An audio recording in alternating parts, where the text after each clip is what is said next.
কুলেন্দ্ৰ শইকীয়া এই মুহূৰ্তত আমি আপোনাৰ কাষলৈ আহিছোঁ কুলেন্দ্ৰ এই সন্দৰ্ভত আমি আপোনাৰ জৰিয়তে সবিশেষ জানিব বিচাৰিছোঁ কালিৰ দিনটোতো আপুনি জনাইছিল আৰক্ষী তদন্ত প্ৰক্ৰিয়া চলিছিল আপুনি জনাইছিল যে সেই যি দুগৰাকী ব্যক্তি যাৰ ঘৰত এই বিস্ফোৰকখিনি উদ্ধাৰ হৈছে তেওঁলোকে কিন্তু কথাটো একেবাৰে জ্ঞাত নহয় বুলি কৈছে গতিকে শেহতীয়াকৈ আৰক্ষীৰ তদন্তত তেওঁলোকে কিবা নতুন স্বীকাৰোক্তি দিছে নেকি বা আৰক্ষীয়ে এই সন্দৰ্ভত কিবা তথ্য লাভ কৰিছে নেকি শেহতীয়াকৈ নিশ্চিতভাৱে এঞ্জেলা বোমা উদ্ধাৰক লৈ পেলাই এক প্ৰকাৰ আতংকৰ সৃষ্টি হৈছে এক প্ৰকাৰ চাঞ্চল্যৰ সৃষ্টি হৈছে সমগ্ৰ বঙাইগাঁও জিলাত আৰু ইতিমধ্যে আপুনি আমাৰ দৰ্শকসকলক জনাইছে যে পৰখি নিশাৰ ভাগত এটা অভয়াপুৰী আৰক্ষী আৰু SDPO অভয়াপুৰী কৰ্ণৱ পাটোৱাৰীৰ নেতৃত্বত এটা অভিযান চলিছিল আৰু সেই অভিযানত ইতিমধ্যে আপুনি জনাইছে যে তিনিটাকৈ হস্তনিৰ্মিত বোমা উদ্ধাৰ কৰা হৈছিল আৰক্ষীৰ তৰফৰ পৰা কেৱল বোমাই নহয় বুজন পৰিমাণৰ তাত সামগ্ৰী ইতিমধ্যে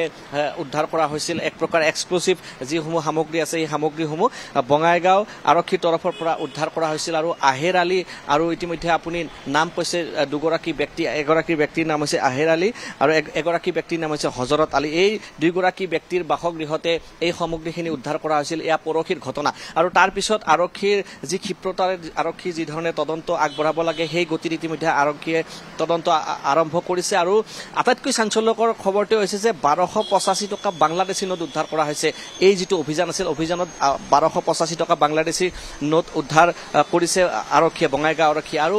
আমি কালিৰ দিনটোত গম পাইছিলোঁ যে হজৰত আলী আৰু আহেৰ আলী এই দুইগৰাকী ব্যক্তিক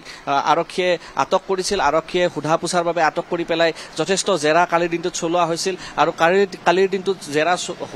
জেৰা কৰা হোৱাৰ পিছত আজিৰ দিনটোত আমি গম পাইছোঁ আৰক্ষীৰ ফালৰ পৰা যে এই দুইগৰাকী ব্যক্তিক ইতিমধ্যে আৰক্ষীয়ে যাবলৈ দিছে কিন্তু এটা কথা ঠিক যে আৰক্ষীৰ যিটো তদন্ত আছে সেই তদন্ত প্ৰক্ৰিয়াটো এতিয়াও শান্ত হোৱা নাই আৰক্ষীয়ে যিমান পাৰে তেখেতসকলৰ যিমান সোৰ্স আছে সোৰ্স ইতিমধ্যে এক্টিভ কৰি দিছে আৰু এই বুজন পৰিমাণৰ যেটো এক্সক্লুসিভ বঙাইগাঁও জিলাত উদ্ধাৰ কৰা হৈছে এইসমূহ বিস্ফোৰক ক'ৰ পৰা আহিল বা কোনে এই ধৰণৰ সামগ্ৰী নিৰ্মাণ কৰা হৈছিল বঙাইগাঁৱত নিৰ্মাণ কৰা হৈছিল নে বহি ৰাজ্যৰ পৰা বা বিদেশৰ পৰা এইসমূহ সামগ্ৰী লৈ অনা হৈছিল আৰক্ষীৰ সেই যিটো দিশ আছে সেই দিশত ইতিমধ্যে তদন্ত আৰম্ভ কৰি দিছে আৰক্ষী আৰু বহু সংখ্যক লোকক ইতিমধ্যে সোধা পোছাৰ বাবে আৰক্ষীয়ে আটক কৰিছে আৰক্ষীয়ে ইতিমধ্যে বহু সংখ্যক লোকক সোধা পোছা কৰি আছে হয়তো 2 দিনৰ ভিতৰত আৰক্ষীৰ যেহেতু তদন্ত প্ৰক্ৰিয়া চলিছে 2 দিনৰ ভিতৰত আৰক্ষীয়ে গম পাব বা কৰায়ত্ব কৰিবলৈ সক্ষম হ'ব মূল যিসকল মাষ্টাৰ মাইণ্ড আছে এই বোমা যেহেতু দুইগৰাকী ব্যক্তিৰ বাসগৃহত উদ্ধাৰ কৰা হৈছিল কোনে তাত আনি থৈ দিছিল বা কি অভিসন্ধি আছিল এই ধৰণৰ কিন্তু প্ৰক্ৰিয়া জানিবলৈ আৰক্ষীৰ তদন্ত আৰম্ভ হৈছে আমি আৰক্ষীৰ শীৰ্ষ পৰ্যায়ৰ বিষয়াসকলৰ লগতো ইতিমধ্যে কথা পাতিছোঁ তেখেতসকলে এই মুহূৰ্তত কিন্তু কোনো ধৰণৰ কথা তেখেতসকলে ব্যক্ত কৰিব নিবিচাৰৰ এটাই কাৰণ আছে তদন্ত প্ৰক্ৰিয়া যাতে সঠিকভাৱে সুচাৰুৰূপে চলিব পাৰে তাৰ ওপৰত লক্ষ্য ৰাখি পেলাই আৰক্ষীৰ এই মুহূৰ্তলৈকে কোনো ধৰণৰ তেখেতসকলৰ পৰা ভাষ্য প্ৰদান কৰা নাই কিন্তু আমি যিমান দূৰ গম পাইছোঁ যে ইতিমধ্যে হজৰত আলী আৰু আহেৰ আলীক যাব দিয়া হৈছে যাব দিয়াৰ মিনিংটো এইটো নহয় যে তেখেতসকল দোষমুক্ত কৰি দিয়া হৈছে অৰ্থাৎ তেখেতসকলকো নজৰত ৰাখিছে আৰু নজৰত ৰাখি পেলাই তদন্ত প্ৰক্ৰিয়া আৰম্ভ কৰিছে আৰু যদিহে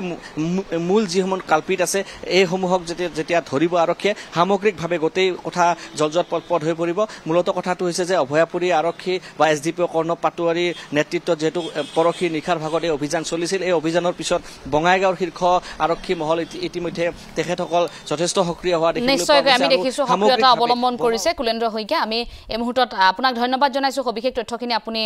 আমাক জনালে আৰু যেহেতু আৰক্ষীৰ তদন্ত প্ৰক্ৰিয়া চলি থাকিব আপুনি উল্লেখ কৰিছে যে আৰক্ষীয়ে আনুষ্ঠানিক মন্তব্য এতিয়াও দিয়া নাই গতিকে তদন্ত প্ৰক্ৰিয়াত কিছু ব্যাঘাত জন্মিব বুলিহে গতিকে আৰক্ষীয়ে পৰৱৰ্তী মুহূৰ্তত কেনেধৰণে তদন্ত প্ৰক্ৰিয়া চলাই নে সেয়া লক্ষণীয় হ'ব সেই সন্দৰ্ভতো জনাম কিন্তু এনেধৰণে বিস্ফোৰক সামগ্ৰী উদ্ধাৰ হোৱাটো অতিকৈ ভয়াৱহ এটা ভয়ংকৰ বিপদৰ পৰা যেন ৰক্ষা পৰিছে বঙাইগাঁওবাসী